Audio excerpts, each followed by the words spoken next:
कहानी की शुरुआत में हम फिलीपींस के घने जंगलों के बीचों बीच 4 अमेरिकन स्पेशल डेल्टा फोर्स को देखते हैं, जिन्हें यहाँ एक खतरनाक रेस्क्यू ऑपरेशन को एग्जीक्यूट करने के लिए भेजा गया है, जहाँ इन्हें एक CIA एजेंट को फिलीपींस के टॉप मोस्ट वांटेड टेररिस्ट अब्बू शाहिद के चंगुल से सुरक्षित छुड़ाना होगा। लेकिन सवाल यह है कि क्या यह स्पेशल फोर्स इस मिशन को सफलतापूर्वक पूरा कर पाएगी या फिर यह मिशन इन्हीं पर उल्टा भारी पड़ने वाला है। आइए जानते हैं आज की इस कहानी में। दरअसल दोस्तों, सभी सोल्जर्स यहाँ अपने मेन टारगेट अब्बू शाहिद का इंतजार कर रहे होते हैं, लेकिन तभी सोल्जर्स को वहाँ कुछ आम लोग बिंदास चलते फिरते हुए दिखाई देते हैं। ये सब देखकर सोल्जर्स कुछ भी समझ नहीं पाते कि आखिर यहाँ चल क्या रहा है। दूसरी तरफ हम बेस कैंप में एक ड्रोन ऑपरेटर को देखते हैं जो उनके हर एक मूव को मॉनिटरिंग कर रहा होता है। दरअसल दोस्तों, इन ऑपरेटरों का काम है हालात बिगड़ने पर ड्रोन की मदद से सोल्जर्स को बैकअप देना। तभी स्पॉटर देखता है कि कुछ लोग गाड़ियां लेकर आ रहे हैं। बाद में उन्हें पता चलता है कि यही तो मेन टारगेट अब्बू शाहिद है। कैंप में एंटर करते ही अब्बू शाहिद के लोग वहाँ मौजूद सभी गार्ड्स और फैमिलीज को ढेर करना शुरू कर देता है। ये देख स्नाइपर कैप्टन से शूट करने का परमिशन मांगता है, लेकिन कैप्टन उसे साफ मना करते हुए कहता है, हमारा मेन टारगेट अभी भी यहाँ नहीं आया है। अगर अभी गोली चला दिया तो हमारा इतना दूर आने का कोई फायदा नहीं होगा। सभी गार्ड्स को ढेर कर देने के बाद वे लोग एक औरत को पकड़ लेते हैं, उसका सिर धड़ से अलग करने के लिए। ये सब देख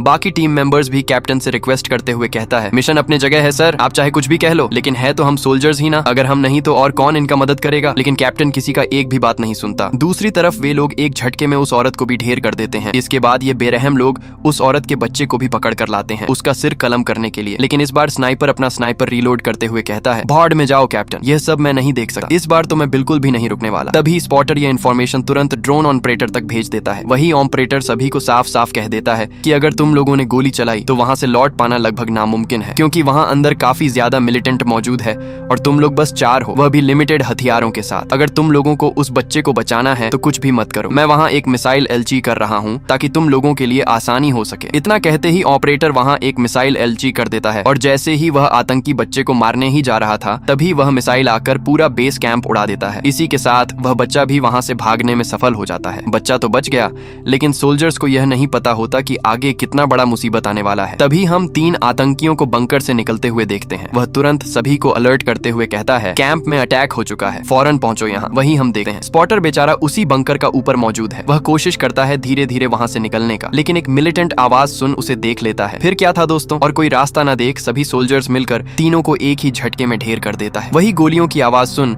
बाकी मिलिटेंट्स भी पीछे से उन पर स्ट्राइक कर देते हैं। वहीं सोल्जर्स एक दूसरे को कवर देते हुए मिलिटेंट्स का सामना करने लगते हैं, लेकिन इतना मारने के बावजूद वहां मिलिटेंट की संख्या कम होने के बजाय बढ़ती ही जा रही थी। इसी बीच एक सोल्जर पर कुछ मिलिटेंट चढ़ जाते हैं और उसे कुछ बुलेट्स लग जाते हैं, लेकिन घायल होने के बावजूद वह पत्थर में कवर लेकर उन पर काउंटर फायरिंग करने लगता है। दूसरी तरफ एक मिलिटेंट गाड़ी से निकलकर वहां RPG मिसाइल लॉन्च कर देता है। वहीं सोल्जर्स किसी तरह बाल बाल बच जाते हैं। दूसरी तरफ घायल सोल्जर को एक और बुलेट लग जाता है, जिस वजह से उसका हालात और बिगड़ने लगता है, लेकिन वह फिर भी अपना पिस्टल निकालकर मिलिटेंट को मारता रहता है। तभी वहां स्पॉटर पहुंच जाता है और उसका खून रोकने का कोशिश करता है, लेकिन तब तक काफी देर हो चुका था। उसको काफी ज्यादा बुलेट लग चुके थे, जिस वजह से वह कुछ ही देर में शहीद हो जाता है। स्पॉटर तुरंत यह इन्फॉर्मेशन बाकी टीममेट्स को भेज देता है। वहीं कैप्टन कहता है, तुम तुरंत निकलो, वहां से अकेले मत रहो। दूसरी तरफ आतंकी लगातार उन पर RPG मिसाइल बरसाता ही रहता है। कैंप से भी मिलिटेंट लगातार फायरिंग करता ही रहता है, लेकिन कैप्टन और स्नाइपर किसी तरह उन्हें डाउन करता जाता है, लेकिन आतंकी कम होने का नाम ही नहीं लेता। वहीं स्पॉटर तुरंत सिचुएशन को मेजर रसेल तक भेज देता है। सूचना मिलते ही मेजर उनके बैकअप के लिए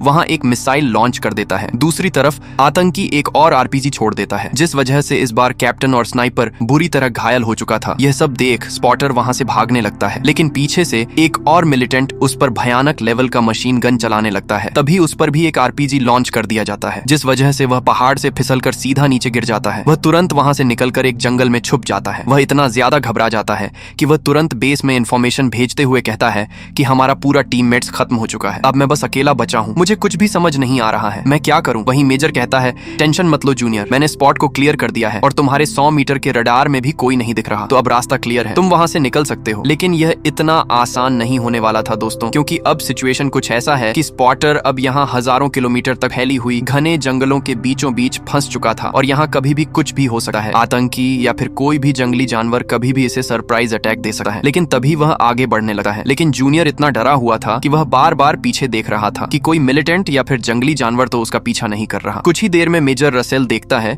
कि जूनियर की दोनों तरफ से 2 मिलिटेंट के ग्रुप्स आ रहे हैं। मेजर तुरंत जूनियर को कहीं छुप जाने को कहता है। ये सब बातें सुन जूनियर और ज्यादा डर जाता है और तुरंत एक नदी के खाल में जाकर छुप जाता है। तभी वहाँ एक मिलिटेंट की गाड़ियां आकर रुकी हैं। नदी के दूसरी ओर दूसरा मिलिटेंट ग्रुप वहाँ से नदी पार करने लगा है। सब कुछ सही जा रहा था, लेकिन एक कुत्ता उसे सूंघ लेता है और वहाँ आकर जूनियर पर भौंकने लगता है। यह सब देख जूनियर का फट के हाथ में आ जाता है। वह कुत्ते को वहाँ से भगाने की कोशिश करता है, लेकिन कुत्ता भागने की जगह और ज्यादा भौंकने लगता है। बेस से मेजर रसेल जूनियर को कुछ भी करने से साफ मना कर देता है। तभी एक मिलिटेंट अपने कुत्ते को देखने के लिए आता है कि साला ये कर क्या रहा है, लेकिन किस्मत अच्छा होने पर कुत्ता वहाँ से निकल आता है। अंततः दोनों मिलिटेंट के लोग अपने अपने रास्ते चले जाते हैं। जूनियर भी वहाँ से तुरंत निकलकर आगे बढ़ने लगता है। रात होते ही मेजर जूनियर को रेस्क्यू करने के लिए लोकेशन में एक हेलीकॉप्टर भेजता है। वहीं जूनियर भी अपने नाइट विजन से लोकेशन को सिक्योर कर लेता है ताकि हेलीकॉप्टर लैंडिंग करते हुए कोई आतंकी हमला न कर दे। वहीं जूनियर मेजर को कंफर्म कर देता है कि रास्ता साफ है, आसपास कोई भी मिलिटेंट मौजूद नहीं है। लेकिन जैसे ही हेलीकॉप्टर उसे रेस्क्यू करने के लिए लैंडिंग करता है, अचानक चारों तरफ से आतंकी भयंकर तरीके से गोलाबारी शुरू कर देते हैं। हैवी मशीन गन से लेकर आरपीजी तक लगातार चलाते ही जाते हैं। काउंटर अटैक में हेलीकॉप्टर से भी सोल्जर्स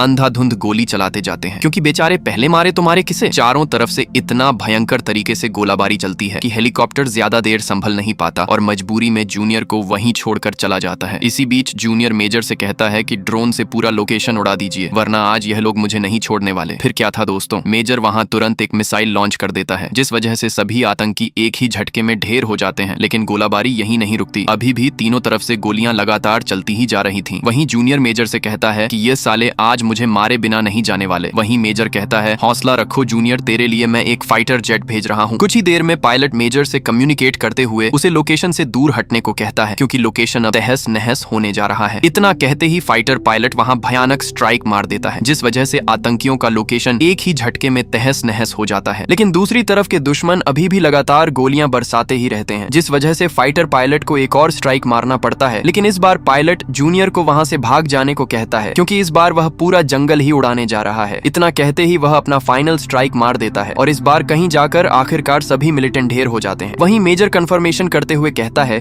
कि लोकेशन पूरा क्लियर हो चुका है, अब तुम आगे बढ़ सकते हो। वहीं धीरे धीरे सुबह हो जाता है और जूनियर भी लगातार आगे बढ़ता जा रहा है, लेकिन अचानक उसका पैर फिसल जाता है और वह सीधा पानी में जा गिरता है। वहीं मेजर देखता है कि जूनियर के पानी में गिरने की आवाज सुनकर कुछ आतंकी उसकी ओर आ रहे हैं। ये सुनते ही जूनियर अपना राइफल ढूंढने लगा है, लेकिन वह देखता है कि राइफल तो कुछ ज्यादा ही दूर में गिर गया है। इसलिए वह अपना पिस्टल निकाल लेता है और उनके आने का इंतजार करता रहता है। जैसे ही आतंकियों का थोबड़ा दिखता है, जूनियर उन पर कुछ गोलियां बरसा देता है और वहां से तुरंत भाग जाता है, क्योंकि उसे समझ में आ चुका था कि एक पिस्टल से वह कभी भी AK-47 जैसे भयंकर राइफल के साथ नहीं लड़ सका। कुछ दूर आगे जाकर जूनियर एक झरने से सीधा नीचे कूद जाता है। जैसे ही किनारे में उसकी आंखें खुलती हैं, वह देखता है कि वह पकड़ा जा चुका है। वे लोग जूनियर को पकड़कर अपने कैंप में ले जाते हैं और उसे बंदी बनाकर टॉर्चर करने लगते हैं। तभी हम बाहर एक मिस्टीरियस मैन को उस कैंप की ओर जाते देखते हैं, जहां जूनियर को बंदी बनाकर रखा गया है। वह दोनों आतंकियों को एक झटके में ढेर कर देता है। दरअसल यह था कैप्टन चार्ली। जी हाँ दोस्तों, कैप्टन जिंदा बच गए थे। वहीं वह जूनियर का हौसला बढ़ाते हुए कहता है कि हमें यह मिशन हर हाल में पूरा करना होगा, चाहे इसके लिए हमारी जान ही क्यों न चली जाए। इतना कहते ही वे दोनों कैंप से कुछ पानी और हथियार लेकर आगे निकल पड़ते हैं। कुछ दूर आगे बढ़ने के बाद जूनियर एक पहाड़ में चढ़कर बेस में कांटेक्ट करने का कोशिश करता है। कांटेक्ट होते ही मेजर उसका लोकेशन पूछने लगता है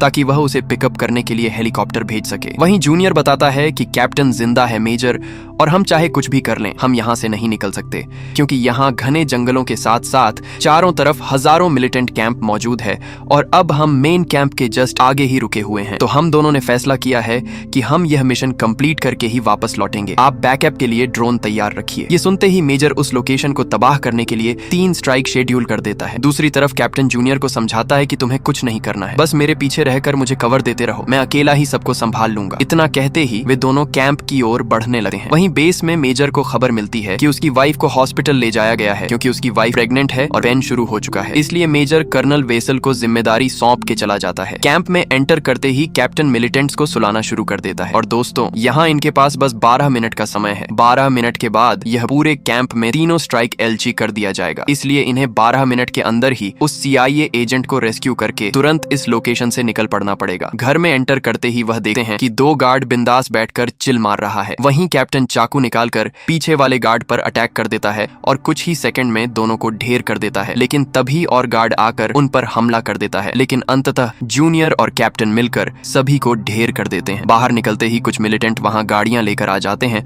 और उन पर फायरिंग करने लगते हैं, लेकिन इन्हें भी दोनों मिलकर एक ही झटके में ढेर कर देते हैं। कुछ दूर आगे बढ़ने पर कुछ और गार्ड उन पर हमला कर देते हैं और इस बार जूनियर एक गार्ड के गन पॉइंट में आ जाता है। गार्ड उसे मारने ही जा रहा था, लेकिन तभी कैप्टन उसे मार देता है। अंत में आते आते एक गार्ड वहां ग्रेनेड फेंक देता है, जिस वजह से दोनों सोल्जर बुरी तरह घायल हो जाते हैं। इसके बाद हम देखते हैं कि दोनों अब्बू शाहिद के हाथों पकड़े जा चुके हैं। तभी हम इस गेम के मैन विलन अब्बू शाहिद को देखते हैं। तभी वह कैप्टन को बाहर निकालकर बेचारे को वहीं ढेर कर देता है। ये सब देख जूनियर पागलों जैसे चिल्लाने लगता है, क्योंकि कैप्टन उसके लिए भाई जैसा था जो हमेशा उसे बचाते ही आया है, लेकिन वह उसके लिए कुछ भी नहीं कर पाया। इसके बाद अब्बू शाहिद जूनियर को भी बाहर निकालकर उससे पूछने लगता है कि तुम लोगों को यहाँ किसने भेजा है और यहाँ किस लिए आए हो। वहीं जूनियर उन्हें कुछ भी बताने से साफ मना कर देता है। जूनियर के मुंह से यह सब सुनकर अब्बू शाहिद जूनियर पर 3rd डिग्री टॉर्चर करना शुरू कर देता है, लेकिन लाख कोशिश करने के बावजूद जूनियर उसे कुछ भी नहीं बताता। लेकिन अब्बू शाहिद यही नहीं रुकता, वह जूनियर को एक बार टट्टब में डालकर फिर से टॉर्चर करने लगता है। लेकिन तभी 12 मिनट पूरे हो चुके थे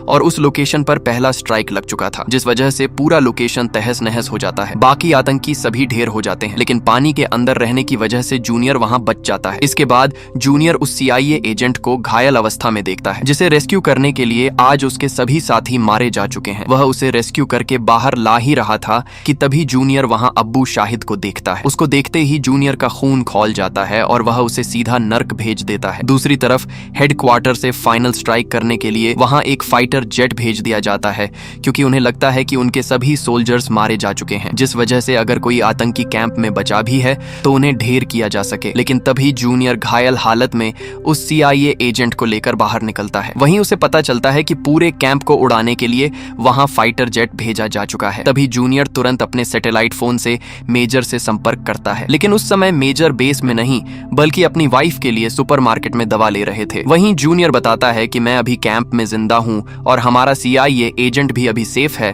तो तुरंत स्ट्राइक को रोक दो। ये सुनते ही मेजर सब कुछ छोड़ छाड़ कर सीधे बेस की ओर निकल पड़ता है, ताकि अगर समय रहते पायलट को रोका नहीं गया तो वे लोग पूरा बेस कैंप उड़ा देंगे। इसी बीच जूनियर बार बार बेस में संपर्क करने की कोशिश करता है, लेकिन सभी सोल्जर्स वहां मैच देखने में ही बिजी रहते हैं और कोई भी कॉल नहीं उठाता। बेस में पहुंचते ही मेजर तुरंत ऑपरेशन रूम में जाकर कंट्रोल अपने हाथ में ले लेता है और पायलट को मिशन तुरंत एबॉर्ट करने का ऑर्डर देता है। एकदम आखिरी मोमेंट में ऑर्डर मिलते ही पायलट आखिरकार मिशन एबॉर्ट कर देता है और कैंप के ऊपर से उड़कर चला जाता है। इसके बाद मेजर तुरंत वहां एक हेलीकॉप्टर भेज देता है उन तीनों को रेस्क्यू करने के लिए। और दोस्तों, 24 घंटे के इस भयानक मिशन के बाद सिर्फ जूनियर ही बच पाता है। इसी तरह हमारी आज की कहानी समाप्त होती है। वीडियो पसंद आया हो तो सब्सक्राइब जरूर करें।